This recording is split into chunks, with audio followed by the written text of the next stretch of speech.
Hi, this is Jerry And David. for ChallengeLifeBetter.com. So how are you today? Doing well, thank you. It's interesting. I came across a statement and kind of wanted to hear about your thoughts, what you think of it. But I was kind of curious about it. It said, small flames can start huge fires. What do you think that means? Well, with all apologies to California, I don't think it means fire.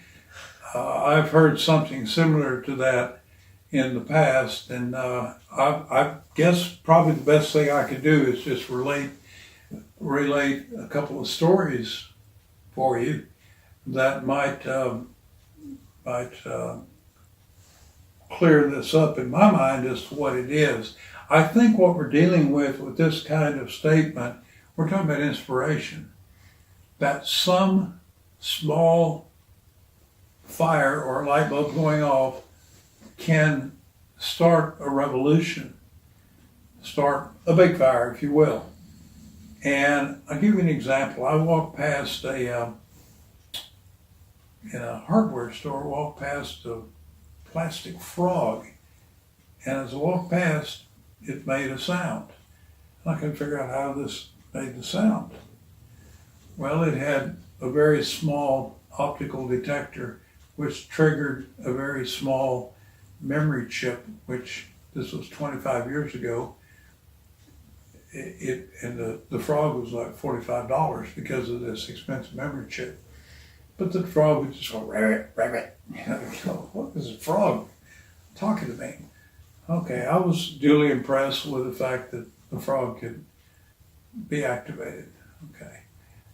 A few weeks later, I was in a hallmark store and somebody opened a card and the card sang happy birthday. And I realized, wow, this has a chip in it that talks. This amazing card. And then I found out the chip was recordable. And my son had just won a writing contest. He was in third grade. He's now 34, I think. Anyway, a little kid. And he was with me. He says, let's get one for Mom and tell her about winning the writing contest. So, okay, so we did. And he recorded it, and I bought two. I bought one to take apart and figure out how it worked. And then I found out the company who had supplied the Hallmark company with this small recordable chip, and I found out I could get my hands on it. And a few days later, my son is having this intense argument with his sister. And I'm thinking, okay, he's 9 and she's 12, and she's telling me how stupid he is. Okay, he's stupid because he's 9 and she's 12. Obviously, that's the way it works. You're an older person, older kid, and little kids are always dumb, right? That's what they do. They tell each other that. Okay, so this is a cat fight. And she comes down, she says, he wants his friends, he wants his dog to call his friends. I go, what? I can't figure this out. What's going on? He said, no, I don't want that. I want a talking dog collar. I said, a talking dog collar? Why? He said, well, if Teddy, who's his dog, could get out, then he could walk up to somebody and say, hi, I'm Teddy. And I'm lost. And my phone number is whatever. I said, okay, I'll tell you what, I'll build one. So I still have this chip, so I built this talking dog collar. Okay, where is all this going? My son has inspired me on 2 or 3 different times to pursue different material to investigate. The digital collar led to working with digital voice, which led to inventing a whole new form of wireless communications, which included 17 patents worldwide. And I wrote approximately the equivalent of War and Peace 4 times to get these patents. An incredible amount of work based on this one idea, which started with this stupid frog. And then the talking card, and my son talking about some talking dog collar. It all came from that kernel of those small flames in the mind of a child, inspired me to go and do this other stuff. That was one example. There are so many examples in history of small things that triggered in someone's mind some fantastic, great invention, or some person hears something and they write this amazing story, or it becomes a novel or a movie. When you're out there living life, I guarantee you there have been times in your life when a small spark inspired you. And if you just sit down and think about it for a minute, I guarantee you there's something in your life that was just a little thing, a little spark, a little flame. And it's meant something to you now.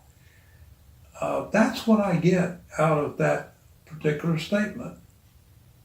I think we should be looking for those little sparks, those little flames that could really provide an amazing life. My life has been very, very full since those small sparks that my son started thinking of. I wish I'd say I thought of them, but I didn't. And so I think that's something that you may even be the spark for someone else. I don't know if you had thought about that, but something you say could in fact inspire somebody else to do something marvelous, something amazing. There's one other example of that. My aunt, a great aunt, not a direct aunt, but the older generation, gave me a piece of paper when I was 10 years old. And it was a cutout from a magazine called New Day. And the magazine is no longer in print. But it was a review on the backside of this piece of paper of the Kennedy and Nixon debates, which was the first time presidential debates were televised. Interesting.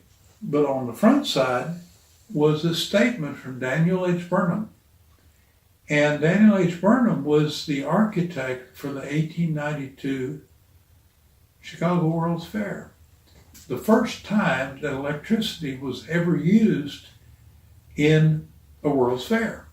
And it was called, at the end, basically people renamed it the World's Fair of Light, because they used thousands, 20 or 30,000 electric bulbs, all that the Edison power plant could handle. Daniel Burnham said, basically, aim high for small things do not inspire you to great dreams. I'm kind of butchering it, but that's the whole idea. And it says your sons and your grandsons, your granddaughters, and your children basically will do things that will astound you. And let your watchword be beauty and your guide order. And I had no idea what that meant as a 10-year-old. I knew it was from Great Aunt Irene. I folded it up very politely and put it in a little box that I kept for many, many years. And one day, my senior year in college, I was looking in this box and I came across it. I said, whoa, this is powerful. This is amazing. And I kept it for several years, and I ended up giving a lot of speeches to young people and once to in a university, and several graduations. I was keynote address speaker, and I used that little piece of paper to try to get across that there's so much out there that hasn't been done yet. You are the next generation. You're the people that are going to go do it. And I will sit back and be astounded. And that's what's happened. I see things that Dave's generation, he's 30 years younger than me. I see things that his generation is doing, and I am totally astounded. I'm the guy that had a wooden telephone when I was a child on the wall. You think I haven't seen changes? So that to me was very inspiring, because when I was asked as a child, what do you want to do? I want to be an astronaut. Well, I never got to be an astronaut, but I got to work with NASA. So that was pretty cool. So little flames can spark massive things and cause people to actually believe in themselves where maybe something else didn't. So with that, I close, and I appreciate your bringing that to me. That's nice. Thank you. Yes, That's it's very inspirational to know that. very powerful indeed.